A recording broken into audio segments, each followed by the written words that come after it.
மக்களே, அடுத்த வாரம் தமிழ்நாட்டில் பார்த்தீங்கன்னா பட்ஜெட் தாக்கல் செய்கிற அந்த கூட்டத்தொடர் ஆரம்பிக்க போகிறாங்க. குறிப்பாக அந்த சட்டமன்றத்தில் எந்த மிஸ்டேக்ஸும் எந்த குறைகளும் இருக்கக்கூடாது, ரொம்ப தெளிவாக செயல்படணுன்றதுல முழு வீச்சோட ஆளுங்கட்சி மட்டும் செயல்படல, எதிர்கட்சியாகவும் நம்ம இருக்கணும் அப்படின்ற மாதிரி உதயநிதி ஸ்டாலின் அவர்கள் பார்த்தீங்கன்னா அவங்களுடைய எம்எல்ஏக்கு பார்த்தீங்கன்னா இது சொல்லியிருக்கிறாரு, கவனமா இருங்க, என்னென்ன ப்ரிப்பேர் பண்ணணும்னு ப்ரிப்பரேஷனை சொல்லியிருக்கிறாப்புல. இன்னொரு பக்கம் நாம் தமிழர் கட்சிக்கு நேத்து ஒரு கொண்டாட்டமா போச்சு, இன்னைக்கும் ஒரு கொண்டாட்டம் பண்ற வகையில ஒரு விஷயம் நடந்திருக்கு. அதுல குறிப்பா நாம் தமிழர் கட்சியை சேர்ந்த ஒரு நபரை பத்தி நம்ம 2 கேள்வி கேட்க போறோம். அந்த 2 கேள்விக்கு முடிஞ்சா அண்ணனால பதில் சொல்ல முடிஞ்சா சொல்லுங்க, அதை பத்தியும் பார்க்க போறோம். அதை தாண்டி இன்னைக்கு தமிழகத்துல என்னென்ன சம்பவங்கள் நடந்திருக்கு அப்படின்றது எல்லாத்தையுமே தெளிவா பார்த்துடலாம். ஸோ சேனலுக்கு புதுசா இருந்தீங்கன்னா சப்ஸ்கிரைப் பண்ணிருங்க. வீடியோக்கு லைக்கும் ஐப்பும் கண்டிப்பா முக்கியம். நிறைய பேர் ஃபேஸ்புக் மற்றும் யூடியூப்ல ஃபாலோ பண்ணாமல் வீடியோ பார்க்குறீங்க. அவங்க எல்லாரும் ஃபாலோ பண்ணிட்டு வீடியோ பார்க்க மாதிரி கேட்டுக்கொள்கிறேன். இப்போ கண்டென்ட்டுக்குள்ளே போயிடலாம். எனக்கு தாவேகா ஆட்சிக்கு வந்ததுக்கப்புறம் ஒரு விஷயத்த சொல்லியிருந்தாங்க, ஊழலை ஒழிப்பும். ஏன் இன்னைக்கு கூட ராஜ்மோகன் பேசும்போது கூட ₹1 கூட கொடுக்காதீங்கன்ற மாதிரி பேசிட்டு இருந்தாரு. அப்போ ₹1 கூட கொடுக்க வேண்டாம், இதெல்லாம் பண்ண வேண்டாம்ன்றது ரைட்டு. ஆனால் ஒரு ஆடியோ ஒன்று லீக் ஆகிருக்கே, குறிப்பாக அந்த வக்கீல் நியமனம். ஸோ அரசு தரப்பு வக்கீல் நியமனம் பண்ணுறதுக்கு பார்த்தீங்கன்னா உடனே காசை வாங்கிட்டு நியமனம் பண்ணணுன்ற மாதிரி ஒரு ஆடியோ லீக் ஆகிருக்கு. கிட்டத்தட்ட 12 லட்சம் ரூபாய். அவர் ஃபர்ஸ்ட் 15 லட்ச ரூபா, ஒரு ஃபீமேல் எங்க தாவேக்கால ஒரு பொறுப்புல இருக்கிற ஒருத்தர்கிட்ட ஃபோன் பண்றாங்க. 15 லட்ச ரூபா அவர் கேட்கிறாரு. இவங்க அவ்வளோலாம் முடியாதுங்க அப்படின்னும் போது 12 லட்ச ரூபாய் ஓகேன்ற மாதிரி டீலை பேசி முடிக்கிறாங்க. அந்த ஆடியோ லீக் ஆயிருக்கு. ஸோ இதுக்கு என்ன நடவடிக்கை எடுக்க போறீங்க?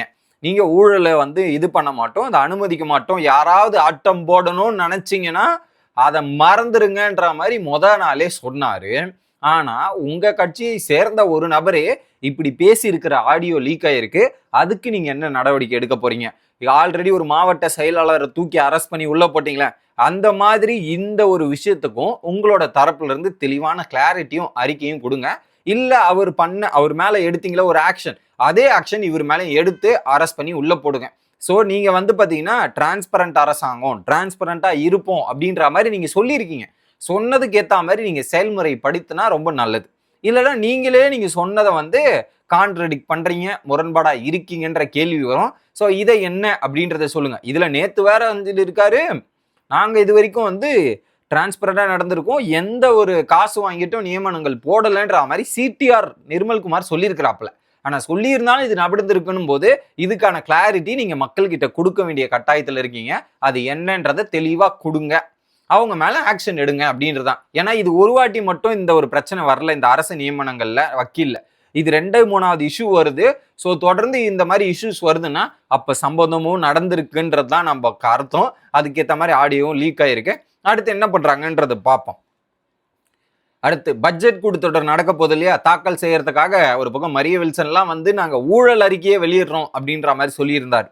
இப்போ அதெல்லாம் கொஞ்சம் சுதாரிச்சுக்கிட்டு இந்த வாட்டி கொஞ்சம் பயங்கர தீவிரமா செயல்படணும், எதிர்கட்சினா என்ன ஆக்கப்பூர்வமா செயல்படுறதுல நாங்க இருப்போன்ற மாதிரி திமுக முயற்சியை எடுத்திருக்கிறாங்க. ஏன்னா போன வாட்டி லைவ் டெலிகாஸ்ட் இல்லை அப்படின்றதால அவங்க சமாளிச்சுட்டு இருந்தாங்க. இப்ப தாவேக அரசாங்கத்தால முழு லைவ் டெலிகாஸ்ட் இருக்கிறதுன்றதால அவங்களுக்கு ஒரு பெரிய பாதிப்புகள் இருக்கு. அவங்க என்ன நினைக்கிறாங்க, நம்ம ஆப்போசிட்டை மொக்க பண்ணிடலாம், இது தும்சம் பண்ணிட்டு போயிடலாம்னு நினைச்சிட்டு இருக்காங்க. ஆனா நீங்க பல்பு வாங்குறதும் மக்கள் பாக்குறாங்கன்றது யோசிக்கல. போன வாட்டி அது அவங்களுக்கே திரும்பிடுச்சு. போன சட்டசபையில நடந்த விஷயங்கள்லாம் அவங்களுக்கே ரிவர்ஸா திரும்பினதுனால இப்போ தெளிவா கவனத்தோட செயல்படணும், கவனமா இருக்கணும்ன்றதுல ஸோ என்ன மாதிரி கேள்விகள் கேட்கணுன்றதையும் தெளிவுபடுத்த எல்லாருக்கிட்டையும் சொல்லியிருக்கிறாரு.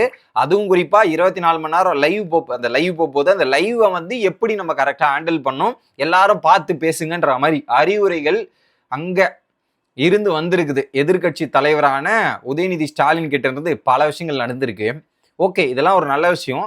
நீங்க முயற்சி பண்ணி தெளிவா நியாயமா நடந்துக்கணுன்ற மாதிரி ட்ரை பண்றீங்க. Okay fine. ஆனா இன்னொரு விஷயம் என்னன்னா, நேத்து சிடிஆர் நிர்மல்குமார் ஒரு கேள்வியை எதிர்கட்சி தலைவர்கிட்ட கேட்டிருந்தார். என்னன்னா, இந்த மேகதாது இஷ்யூவை பத்தி ஏதாவது சொல்லுங்கப்பா, அவர்கிட்ட கேளுங்க, எஸ்ஐஆர் இந்த மாதிரி கேளுங்க, அவருக்கு என்னன்னே தெரியாதுன்னு சொன்னாரு. அதே மாதிரி ரிப்போர்ட்டர் கேட்கறாங்க, ஒன்னும் தெரியல சார். எப்படி சார் அவர் ஒன்று சொல்றாரு, அதுக்கேற்ற மாதிரியே நீங்க எந்த பதிலும் சொல்லாம அப்படியே ஓடுற மாதிரி எஸ்கேப் ஆகுறீங்க. சட்டசபையில தான் நீங்க அப்படி பண்ணுவீங்கன்னு நினைச்சா இங்க வேற இப்படியும் பண்ணிருக்கீங்களே அப்படின்ற மாதிரி இருக்குது சார், பார்த்து பண்ணுங்க. அதுக்கப்புறம் இன்னைக்கு அந்த அறிக்கை விட்டுருக்காரு. ஸோ மேகதாது இஷ்யூவில் சோபா மாடல் இந்த மாடல் அப்படின்லாம் பேசியிருக்காரு. ஆனால் அப்போ கேட்கும் போது இவ்வளோ தெளிவாக பேசுகிற உதயநிதி ஸ்டாலின் அந்த இடத்துலயே பதில் சொல்லியிருக்கலாமே. ஏன்னா தெரில, அதான் உண்மை, அவருக்கு தெரில. அப்போ சிடிஆர் நிர்மல்குமார் சொன்னது உண்மைதான், அவர் கரெக்டாக சொல்லியிருக்கிறாரு. இவரால் சொல்ல முடியல, வீட்டில் வந்தோடனே ஸ்கிரிப்ட் எழுதி கொடுத்துருக்காங்க, அதை பார்த்து சொல்லியிருக்காப்புல. இப்போ நீங்கள் வந்து முதல்வர் விஜயை பார்த்து பல கேள்விகள்லாம் நீங்கள் கேட்குறீங்க.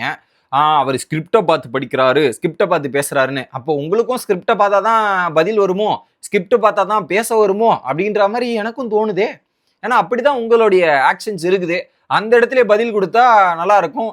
சார் ஸ்கிரிப்டை பார்த்து படிக்காதீங்க உதயநிதி ஸ்டாலின் அவர்களே அப்படின்னு நம்மளும் பேட்ச் குத்திக்கலாம் போல இருக்கு. மக்களே குத்திக்கலாம். ஏன்னா அவர் சொல்றது, ஏன்னா அந்த பேப்பரை பார்த்து படிக்காதீங்கன்றது கூட அவரே பேப்பரை பார்த்து படிப்பார், அந்த மாதிரி தானே இருக்கு. ஸோ நீங்களே அவர் சொல்றாரு, அதை அப்படியே செயல்படுத்துறீங்க. ஸோ இது வந்து அவங்க சொன்னதை நீங்க செஞ்சு காட்டுது, அவங்க ஒரு பக்கம் பயங்கரமா ஃபீல் பண்ணுவாங்க. ஸோ என்ன பண்றது சார்?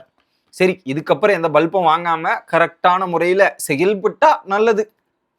அடுத்ததாக கனிமங்கள், இங்க நிறைய கனிம வளங்கள் வந்து திருடுறாங்க அப்படின்ற மாதிரி, அப்படி யாராவது திருடி கடத்தினா அந்த குவாரிகளுக்கு சீல் அப்படின்ற ஒரு அறிவிப்பை வந்து கொடுத்திருக்கிறார் அந்த துறையோட அமைச்சர். இன்னொரு பக்கம் அடுத்த 3 மாசங்களுக்கு கேரளா, கர்நாடகா, அப்புறம் பார்த்தீங்கன்னா ஆந்திரா, இந்த மாதிரி ஏரியாக்களுக்கு இங்கிருந்து கனிமங்கள் போதில் அதுக்கு ஒரு தடை விதிச்சிருக்காங்க.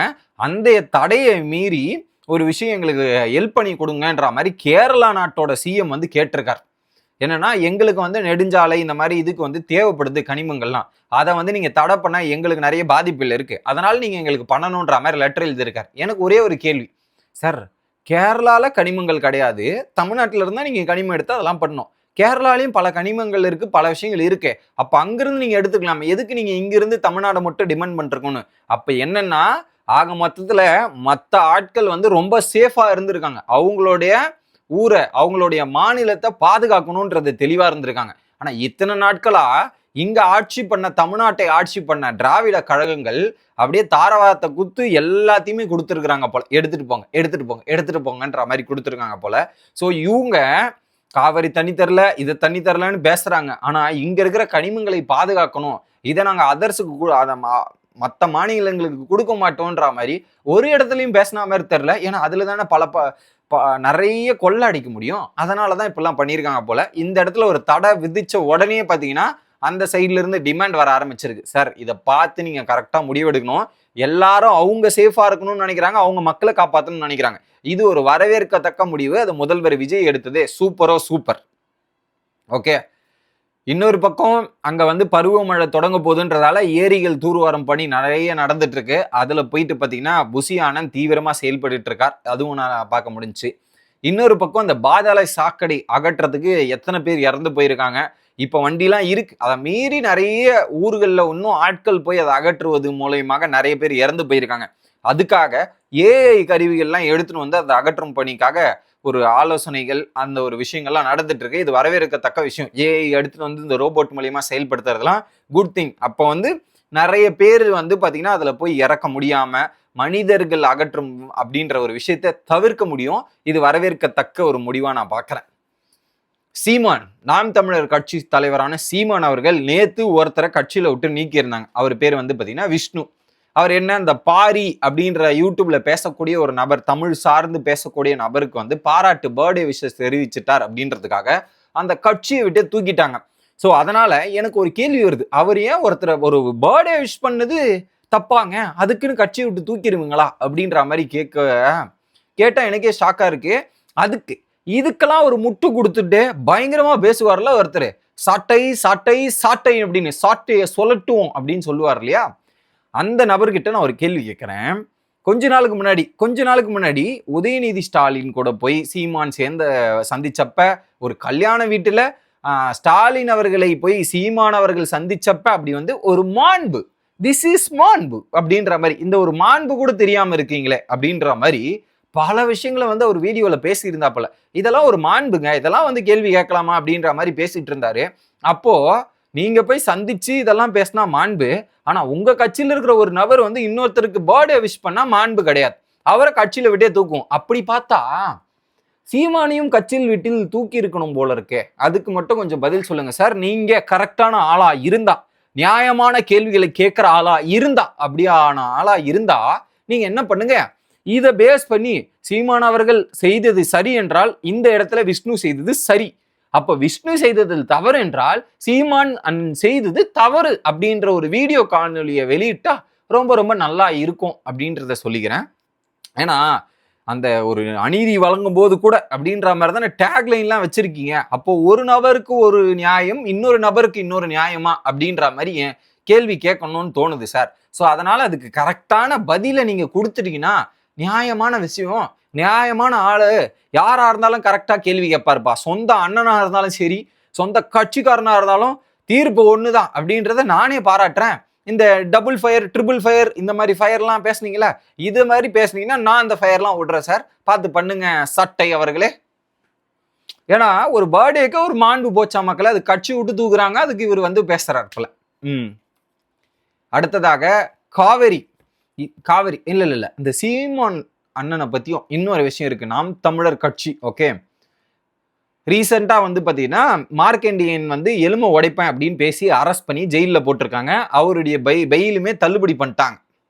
இன்னைக்கு அதே மாதிரி சீமான் அண்ணனை விமர்சனம் செய்த ஒருத்தரையும் அரெஸ்ட் பண்ணும். அது என்ன, தாவேக்கா முதலமைச்சரை விமர்சனம் பண்ண அவரை கைது பண்றீங்க, அதே மாதிரி சீமானை விமர்சனம் செய்த பிஸ்மி அவர்களை ஏன் கைது செய்யவில்லை அப்படின்ற மாதிரி ஒரு தீர்ப்பு கொடுத்திருக்காரு. ஆனா அந்த தீர்ப்பு கொடுத்ததுலாம் தப்பு கிடையாது. ஓகே, அவதூறு பரப்புனா அது தவறு, யாரு பண்ணாலும் அரெஸ்ட் பண்ணும் அப்படின்றத ஒரு நியாயமான விஷயத்த சொல்லிருங்க. ஆனா இதுல ட்விஸ்ட் என்ன தெரியுமா, சீமான் ஒரு தவிர்க்க முடியாத தலைவர் அப்படின்ற மாதிரி சொல்றாரு. எதுல தவிர்க்க முடியாத தலைவர் அப்படின்றது எனக்கு புரியல.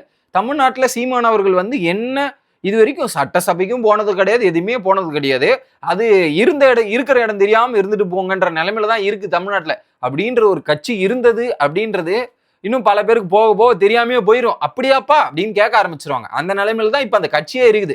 ஏன்னா 8% வந்துருச்சு, அடுத்த எலெக்ஷன் போனா 2, இந்த நிலைமைக்கு தான் போயிட்டு இருக்கும் போல.